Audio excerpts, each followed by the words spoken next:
Very good morning everyone team. ఈరోజు మార్కెట్స్కి చాలా important day. అంటే 2 తర్వాత కొంచెం మార్కెట్లో వాలటాలిటీ మారచ్చు. సేమ్ టైం వచ్చేసరికి నిన్న యూఎస్ మార్కెట్స్ ఓపెన్ అయ్యి ట్రేడ్ అవుతున్న టైంలోని కొన్ని ఇంపార్టెంట్ అప్డేట్స్ వచ్చినాయి. అందులో యూఏఈ చాలా బిగ్ డెసిషన్ తీసుకుంది. ఈ డెసిషన్ వల్ల యాక్చువల్గా క్రూడ్ ఆయిల్ అనేది పడాలి, కానీ ఎందుకు పడలేదనే దాని గురించి నేను మీకు క్లారిటీగా చెప్తాను. అట్లానే గ్లోబల్ మార్కెట్ అప్డేట్స్ గురించి మాట్లాడాలి, same time gold and silver గురించి కూడా మాట్లాడాలి, తర్వాత కొన్ని ఇంపార్టెంట్ స్టాక్స్ గురించి మాట్లాడాలి. ఇవన్నీ మనం డిస్కస్ చేద్దాం. First of all global markets ఎట్లా ట్రేడ్ అయినాయి అనే దాని గురించి మనం మాట్లాడదాం. డౌ జోన్స్ -25 పాయింట్స్ నెగిటివ్లో క్లోజ్ అయితే, నాస్డాక్ -223 పాయింట్స్ అయితే మాత్రం నెగిటివ్గా క్లోజ్ అవ్వడం మనం చూసాం. డౌ జోన్స్ నాస్డాక్తో కంపేర్ చేసుకుంటే నాస్డాక్ కొంచెం ఎక్కువగా ఫాలో అయింది.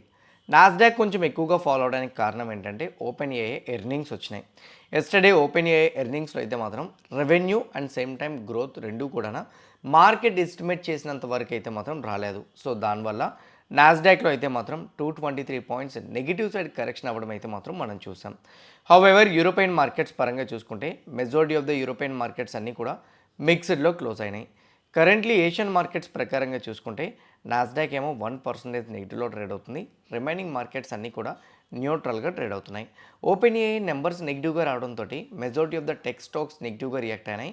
అందుకే మనకి నాస్డాక్ నెగిటివ్గా కనిపించింది.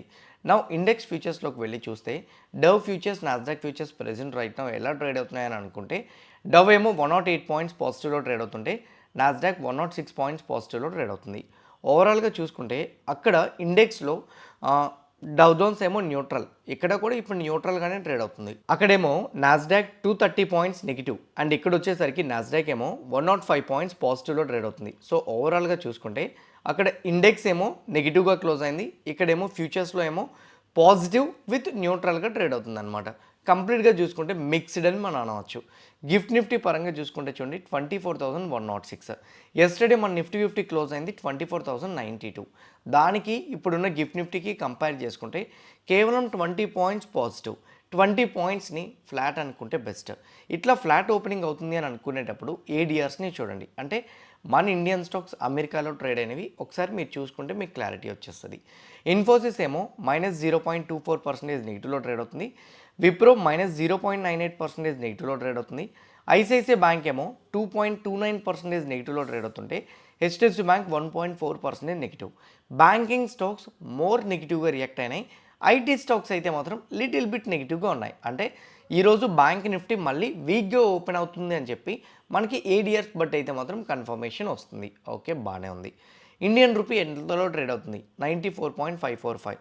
రూపీ ఇప్పటికీ కూడా వీక్ అవుతుంది కాబట్టి మేబీ ఎఫ్ఐఎస్ యొక్క సెల్లింగ్ నెంబర్ పెరిగే అవకాశాలు అయితే మాత్రం ఉన్నాయి. కమ్యూనిటీస్లో క్రూడ్ ఆయిల్ని చూసుకుంటే 104 దగ్గర ట్రేడ్ అవుతుంది అండ్ క్రూడ్ ఆయిల్ డబ్ల్యూటీ ఏమో 99.66 దగ్గర అయితే మాత్రం ట్రేడ్ అవుతుంది. క్రూడ్ స్టిల్ ఇప్పటికీ కూడా హయ్యర్ సైడ్ హోల్డ్ అవ్వడానికి కారణాలు ఏమున్నాయి వన్ బై వన్ మనం డిస్కస్ చేసుకొని వద్దాం. ఓకేనా? ఫస్ట్ వన్ వచ్చేసరికి ఇక్కడ మీరు క్లియర్గా చూడండి, వార్ పరంగా అప్డేట్స్ మాట్లాడుకుందాం. మార్కెట్స్ వచ్చేసరికి నిన్న పోస్ట్ మార్కెట్లో కూడా మనం మాట్లాడుకున్నాం. మార్కెట్స్ వాలటైల్గా ఎందుకు రియాక్ట్ అవుతున్నాయి? అయితే పాజిటివ్గా లేకపోతే నెగిటివ్గా రియాక్ట్ అవ్వాలి కదా అని అనొచ్చు. వాలటైల్గా ఎప్పుడు రియాక్ట్ అవుతుందని అంటే ఒక డెసిషన్, సంథింగ్ ఏదైనా ఒక వార్ డెసిషన్ జరుగుతుందని అనుకోండి, అందులో పాజిటివ్గా కానీ నెగిటివ్గా కానీ ఏమీ తెలియలేదు అనుకోండి, అప్పుడు మార్కెట్స్ వాలటైల్గా ట్రేడ్ అవుతాయి. ఇది నేను మీకు ఎందుకు చెప్తున్నానంటే యుఎస్ ఇరాన్ సిచ్యువేషన్స్లోని ఇప్పుడు present right now cease fire సిచ్యువేషన్లోని ఇరాన్ పెట్టిన 3 స్టేజ్ కండిషన్స్ ఏవైతే ఉన్నాయో వాటికి యుఎస్ వాళ్ళు రిజెక్ట్ చేయలేదు. మేము ఇంటర్నేషనల్ కౌన్సిల్తో అయితే మాత్రం మీటింగ్ పెట్టుకుంటాం, మా సెక్యూరిటీ ఇంటర్నేషనల్ కౌన్సిల్తో మీటింగ్ పెట్టుకుంటాం, అందులో ఒక కొలిక్ వస్తామని చెప్పారు. మీటింగ్ పెట్టుకున్న తర్వాత ట్రంప్ అయితే మాత్రం దాని గురించి ఎటువంటి స్టేట్మెంట్ చేయలే. నిన్న ఒక స్టేట్మెంట్ చేశారు, అదేంటో తెలుసా? తొందరలో వచ్చేసరికి ఇరాన్ వాళ్ళు వచ్చేసరికి ఈ డీల్ని కుదుర్చుకోవడానికి ముందుకు వస్తారు. అండ్ మోర్ ఓవర్ ఇంకోటి ఏంటి అని అంటే ఇరాన్కి ఇప్పుడు ఎక్కువ అవసరం ఉంది. సో మోస్ట్లీ తొందరలోనే యుద్ధం కూడా ఎండ్ అయిపోతుందని చెప్తున్నారు. ఎక్కడ కూడా యుద్ధాన్ని కంటిన్యూ చేస్తాము, అటాక్స్ కంటిన్యూ చేస్తాము, మేము అట్లా చేస్తాము ఇట్లా చేస్తాము ఇన్ టర్మ్స్ ఆఫ్ యాక్షన్స్లో కూడా చూపించలేదు. అంతా కూడా స్టేట్మెంట్స్తోనే ఆగిపోతుంది. అందుకే మార్కెట్స్లో ఆ వాలటాలిటీ ఉంది. క్రూడ్ ఇంకా పెరుగుతూనే ఉంది. ఎందుకు?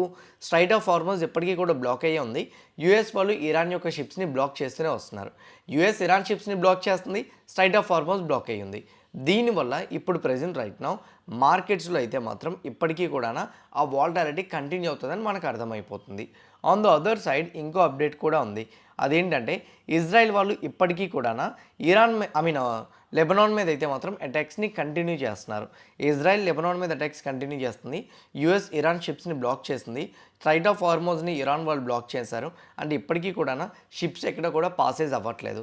దానివల్ల క్రూడ్ ప్రైస్ హై లెవెల్లో అయితే మాత్రం ఉంది. యూఏఈ వాళ్ళు ఇలాంటి సిచ్యువేషన్ని ఒక బిగ్ డెసిషన్కి వచ్చారు. అదేంటంటే ఒపెక్ కంట్రీస్ ఉంటాయి కదా. బేసిక్గా ఒపెక్ కంట్రీస్ అంటే ఏంటంటే అదొక కమ్యూనిటీ. ఆ కమ్యూనిటీలోని ఆయిల్ని ప్రొడ్యూస్ చేసే కంట్రీస్ అన్నీ కూడా ఒకటై ఉంటాయన్నమాట. సో అందులోని కొన్ని రిస్ట్రిక్షన్స్ ఉంటాయి. రోజుకి ఇన్ని బ్యారెల్స్ సప్లై చేయాలని, రోజుకి ఇన్ని బ్యారెల్సే డిగ్గింగ్ చేయాలని చెప్పేసి అలా కొన్ని కండిషన్స్ ఉంటాయి. ఆ కండిషన్స్ ప్రకారంగా వాళ్ళందరూ మూవ్ అవ్వాలి. బట్ కాకపోతే ఇప్పుడు యూఏఈ ఏం చెప్తుందంటే మేము ఒపెక్ కంట్రీస్ యొక్క గ్రూప్ ఏదైతుందో దాని నుంచి బయటకు వచ్చేస్తామని చెప్తుంది. మే 1 నుంచి ఇది ఇంప్లిమెంటేషన్ స్టార్ట్ అవుతుందని కూడా చెప్తుంది. దీనివల్ల ఇప్పుడు యూఏఈకి రిస్ట్రిక్షన్స్ అంటూ ఏమీ ఉండవు.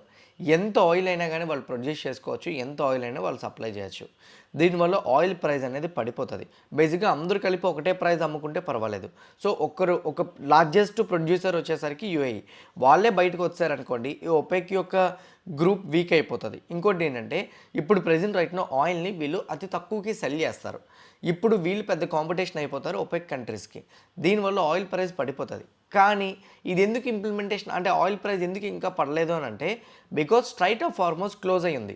యూఏఈ బాగానే ఉంది, వాళ్ళకి నచ్చినంత ఆయిల్ని వాళ్ళు ప్రొడ్యూస్ చేసుకుంటారు. కానీ ఇప్పుడు ప్రెజెంట్ రైట్నో యూఏఈ వాళ్ళకి నచ్చినంత ఆయిల్ ప్రొడ్యూస్ చేసుకోవాలని అంటే డెఫినెట్గా ఆయిల్ వచ్చేసరికి సప్లై అవ్వాలి. స్ట్రైట్ ఆఫ్ హార్మోజ్ క్లోజ్ అయ్యి ఉండడం వల్ల వీళ్ళు ఆయిల్ సప్లై చేయడం కుదరదు. ఎప్పుడైతే స్ట్రైట్ ఆఫ్ హార్మోజ్ ఓపెన్ అవుతుందో ఒపెక్ కంట్రీస్ నుంచి బయటకు వచ్చేస్తున్నట్టు యూఏఈ వాళ్ళు కానీ మే 1 తర్వాత నిజంగానే గ్రౌండ్ రియాలిటీ ప్రకారంగా దాన్ని ఇంప్లిమెంటేషన్ చేస్తే మాత్రం ఆయిల్ ప్రైస్ డిక్లైన్ అవ్వడానికి అవకాశాలు ఉన్నాయి. కానీ one thing, straight of Hormuz open అవ్వాలి. స్ట్రైట్ ఆఫ్ హార్మోజ్ ఓపెన్ అయితే ఒపెక్ కంట్రీస్ ఒక బిగ్ డెసిషన్ తీసుకున్నట్టే. సో ఇప్పుడు ప్రెజెంట్ రైట్ నౌ అయితే మాత్రం యూఏఈ తీసుకున్న డెసిషన్ ఆయిల్ ప్రైస్ని డిప్రిషియేట్ చేస్తుంది. But straight of Hormuz close అయ్యి ఉండడం వల్ల అది డిప్రిషియేట్ అనేది అవ్వలేదు. బట్ ఇది ఎప్పటికైనా డేంజరే. ఆయిల్ ప్రైస్ చాలా వాలటైల్గా ట్రేడ్ అవుతుందండి. సడన్గా పెరగడం, సడన్గా తగ్గడం, ఈ కైండ్ ఆఫ్ వాలటాలిటీ ఇంకా పెరిగిపోతుంది. దీనివల్ల మన ఇండియన్ మార్కెట్స్ కూడా వాలటాలిటీ పెంచడానికి అవకాశాలు ఎక్కువగా ఉన్నాయి. ఈ డెసిషన్ అయితే కరెక్ట్ కాదు. మరి చూడాలి ట్రంప్ వీళ్ళని ఒప్పిస్తారా లేకపోతే ఏంటనేది మనం వెయిట్ చేసి చూస్తే తెలుస్తుంది. ఈరోజు ఈవినింగ్ చాలా ఇంపార్టెంట్ అని ఎందుకు చెప్తున్నానంటే 2 తర్వాత మార్కెట్స్ వాలటైల్గా కూడా రియాక్ట్ అవుతాయి. 5 స్టేట్ ఎలక్షన్స్ రీసెంట్గా 5 స్టేట్ ఎలక్షన్స్ జరిగినాయి. వెస్ట్ బెంగాల్లో ఈరోజు సెకండ్ ఫేజ్ పోలింగ్ జరుగుతుంది. సో వెస్ట్ బెంగాల్, తమిళనాడు, అస్సాం, కేరళ, పుడుచేరి వీటిలోని బీజేపీకి ఓట్ బ్యాంక్ పెరిగింది అని అంటే రేపు నిఫ్టీలో గ్యాప్ అప్ ఓపెనింగ్ కనపడుతుంది. బీజేపీకి ఓట్ బ్యాంక్ పెరగలేదు అని అంటే మాత్రం మేబీ రేపు నిఫ్టీ గ్యాప్ డౌన్ ఓపెన్ అవడానికి అవకాశాలు ఎక్కువగా ఉంటాయి. బీజేపీ రిలేటెడ్గా అంటే బీజేపీ కూటమితో వెళ్ళిన పార్టీస్ అయినా కానీ ఓట్ బ్యాంక్ పెంచుకొని సీట్స్ అక్కడ రావాలి. రాకపోతే మాత్రం బీజేపీకి అగెన్స్ట్గా వచ్చినట్టు కాబట్టి మేబీ మార్కెట్స్ డిక్లైన్ అవడానికి అవకాశాలు ఎక్కువగా ఉంటాయి. ఈ ఒక్కరోజు మార్కెట్స్తో కేర్ఫుల్గా ఉండండి. నైట్కి ఏం జరుగుతుందో చెప్పలేం. సో వార్ పరంగా 2 ఎగ్జిట్ పోల్ రిజల్ట్స్ ఏమొస్తాయి కూడా చెప్పలేం. ఎగ్జిట్ పోల్ రిజల్ట్స్ ఈవినింగ్ వస్తాయి కాబట్టి we have to wait and watch what is going to happen. On the other side FI data ప్రకారంగా చూసుకుంటే ఎఫ్ఐ 2103 crore మార్కెట్లో సెల్ చేస్తే డిఏఎంఓ 1700 crores మార్కెట్లో బై చేయడం జరిగింది. వాళ్ళు F&Oలో పొజిషన్స్ని బిల్డ్ చేసిన ప్రకారంగా చెక్ చేసుకుంటే ఎఫ్ఐఐ అయితే మాత్రం 1,71,000 పొజిషన్స్ని హోల్డ్ చేసి పెట్టుకున్నారు. ప్రొప్రైటరీ ట్రేడర్స్ అయితే 1,92,000 పొజిషన్స్ని హోల్డ్ చేసి పెట్టుకున్నారు. ఓవరాల్గా నెంబర్స్ చూసుకుంటే proprietary traders numbers bearish shade ఎక్కువగా ఉన్నాయి. ఎఫ్ఐఐ అయితే మాత్రం బేరిష్ షేడ్ పొజిషన్స్ ఉన్నాయి కానీ ఎస్టర్డే కొంచెం షార్ట్ కవరింగ్ చేశారు. నా ఇప్పుడు టెక్నికల్గా మార్కెట్ని ఎట్లా చూడాలి? ఎఫ్ఐఐ స్టిల్ ఇప్పటికీ కూడా 60 to 70% పొజిషన్స్ నెగిటివ్ సైడే పెట్టుకున్నారు. ప్రొప్రైటరీ ట్రేడర్స్ కూడా ఆల్మోస్ట్ 70 to 80% బేరిష్ షేడే పెట్టుకున్నారు. అలానే మార్కెట్ని వెంటనే మనం బేరిష్ షేడ్ పెట్టుకోలేం. ఎందుకు? బికాజ్ మార్కెట్లో కొన్ని సపోర్ట్ అండ్ రెసిస్టెన్స్ లెవెల్ బట్టి కూడా మనం ఫాలో అవ్వాలి. ఎస్టర్డే మనం ఒక resistance and support level mark చేసుకున్నాం. ఇప్పుడు నేను మళ్ళీ ఇంకొక రెసిస్టెన్స్ చేంజ్ చేస్తున్నాను. ఎస్టర్డే హైని, ఎస్టర్డే లోని 23,995 అంటే ఆల్మోస్ట్ 24,000 అనేది important support level for Nifty. 24,200 అనేది important resistance level for Nifty. And support level 24,000 level కానీ బ్రేక్ అయితే మాత్రం 23,770 వరకు ఫస్ట్ ఫాల్ చూస్తాం. అది కూడా బ్రేక్ అయితే ఫర్దర్గా ఫాలో అవడానికి అవకాశాలు ఉంటాయి. 24,200 లెవెల్ కానీ హయ్యర్ సైడ్ బ్రేక్ అయితే ఫర్దర్గా హయ్యర్ సైడ్ మూమెంటం ఇవ్వడానికి కూడా ప్రాబబిలిటీస్ ఉన్నాయి. 24,200 అప్ సైడ్ బ్రేక్ అయినా 24,000 డౌన్ సైడ్ బ్రేక్ అయినా మనం డైరెక్షనల్ మూమెంటం చూసే ఛాన్సెస్ ఉన్నాయి. ఆ రెండు బ్రేక్ అవ్వకపోతే మాత్రం మార్కెట్ కన్సాలిడేట్ అయ్యే ప్రాబబిలిటీస్ అయితే మాత్రం ఎక్కువ ఉంటాయి. ఇది నిఫ్టీ 50కి అయితే మాత్రం. When it comes to bank Nifty, so first Sensex గురించి మాట్లాడుకుందాం. సెన్సెక్స్ వచ్చేసరికి ఒక జోన్ అయితే మాత్రం ఉంది, అండ్ ఇన్ఫ్యాక్ట్ నేను ఆ జోన్ని డ్రా చేస్తాను. అండ్ ఆ జోన్కి ఫస్ట్ నేను లో డ్రా చేస్తున్నాను. సో 76,414, అండ్ దీనికి ఇప్పుడు ప్రెజెంట్ రైట్ నేను హైని డ్రా చేస్తున్నాను. 77,737 76,414 లెవెల్ డౌన్ సైడ్ బ్రేక్ అయితే ఫాల్ చూస్తాం, అండ్ 77,737 అప్ సైడ్ బ్రేక్ అయితే మాత్రం అప్ సైడ్ చూస్తాం. లేదనుకుంటే మాత్రం ఈ రేంజ్లోనే మార్కెట్ కన్సాలిడేషన్ అవ్వడానికి ప్రాబబిలిటీస్ అయితే మాత్రం ఉన్నాయి. బ్యాంక్ నిఫ్టీ పరంగా ఎస్టర్డే మనం డ్రా చేసుకున్న సపోర్ట్ లెవెల్ బ్రేక్ అయిపోయింది. ఇప్పుడు 2 సినారియోస్ ఉన్నాయి. ఈరోజు కూడా బ్యాంక్ నిఫ్టీ కొంచెం వీక్గా ఓపెన్ అవుతున్నట్టే కనపడుతుంది. ఎనీథింగ్ ఎస్టర్డే యొక్క లో కానీ బ్రేక్ అయితే మాత్రం ఓకే, ఫర్ మీ ఎస్టర్డే లో అనేది ఇంపార్టెంట్ సపోర్ట్ లెవెల్. ఇది బ్రేక్ అయితే మాత్రం మార్కెట్ ఫాలో అవ్వచ్చు. అయితే వన్ థింగ్ గుర్తుపెట్టుకోండి, దాన్ని బిలో గ్యాప్ డౌన్తో ఓపెన్ అయింది అనుకోండి, గ్యాప్ డౌన్తో ఓపెన్ అయితే దీన్ని రీటెస్ట్ చేసి, అంటే కొంచెం సపోర్ట్ లెవెల్ బిలో గ్యాప్ డౌన్తో ఓపెన్ అయితే పైకి వెళ్తున్నప్పుడు అది రెసిస్టెన్స్ లెవెల్గా యాక్ట్ చేస్తుంది కదా, దాన్ని రీటెస్ట్ చేసి మేబీ బ్యాంక్ నిఫ్టీ డ్రాప్ అవడానికి అవకాశాలు అయితే మాత్రం ఎక్కువగా ఉన్నాయి. ఇది బ్యాంక్ నిఫ్టీ సైడ్ అయితే మాత్రం. Where it comes to the fin నిఫ్టీకి వచ్చేసరికి ప్రీవియస్ క్లోజింగ్ ప్రైస్ ఏదైతే ఉందో దాన్ని డ్రా చేద్దాం. సో 25,868, దీని బిలో కానీ ఫిన్ నిఫ్టీ కానీ వస్తే మాత్రం మేబీ 25,330 వరకు చూడొచ్చు. సో ఒకవేళ కానీ దాని బిలో రాలేదనుకోండి, మేబీ దాని మార్కెట్ డౌన్ సైడ్ వచ్చే ఛాన్సెస్ తక్కువ. ఇక్కడే రేంజ్ బౌండ్లో ట్రేడ్ అవడానికి అవకాశాలు అయితే మాత్రం ఎక్కువగా ఉంటాయి.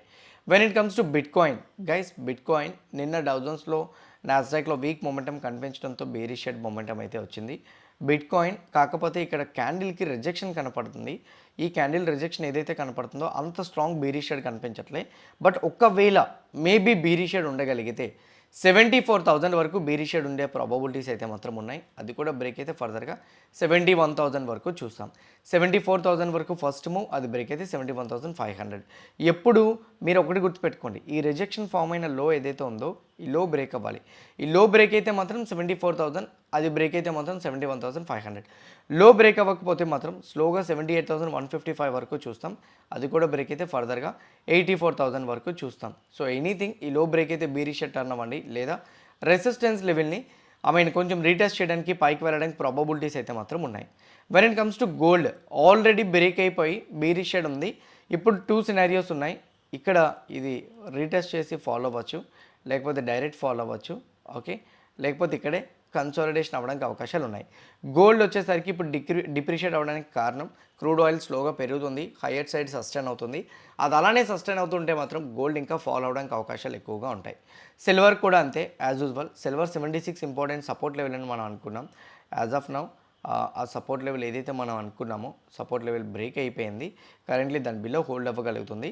సో మేబీ సిల్వర్ అలానే కానీ సస్టైన్ అయితే మాత్రం 66 వరకు ఫాల్ చూసే ఛాన్స్ ఉంది. లేదనుకుంటే మాత్రం కన్సాలిడేషన్ అయ్యే ప్రాబబిలిటీస్ ఎక్కువగా ఉంటాయి. సో ఇది సిల్వర్ పరంగా. గోల్డ్, సిల్వర్, బిట్కాయిన్లో మీరు యాక్టివ్గా ట్రేడ్ చేద్దాం అనుకుంటే కింద కామెంట్ బాక్స్లో నేను రిఫరల్ లింక్ ఇచ్చాను. ఆ లింక్ క్లిక్ చేసి అకౌంట్ ఓపెన్ చేసుకుంటే డెల్టా ఎక్స్చేంజ్ అకౌంట్ డెఫినెట్గా మీకు వచ్చేసరికి గోల్డ్ అండ్ సిల్వర్లో అయితే మాత్రం మీరు కంటిన్యూస్గా యాక్టివ్గా ట్రేడ్ చేసుకోవడానికి అయితే మాత్రం హెల్ప్ అవుతుంది. When it comes to important stocks, వాటి గురించి కూడా మనం మాట్లాడుకోవాలి. అందులో ఫస్ట్ వన్ వచ్చేసరికి బంధన్ బ్యాంక్ నెంబర్స్ అయితే మాత్రం న్యూట్రల్గా వచ్చినాయి. సో రెవెన్యూ 1% పెరిగింది.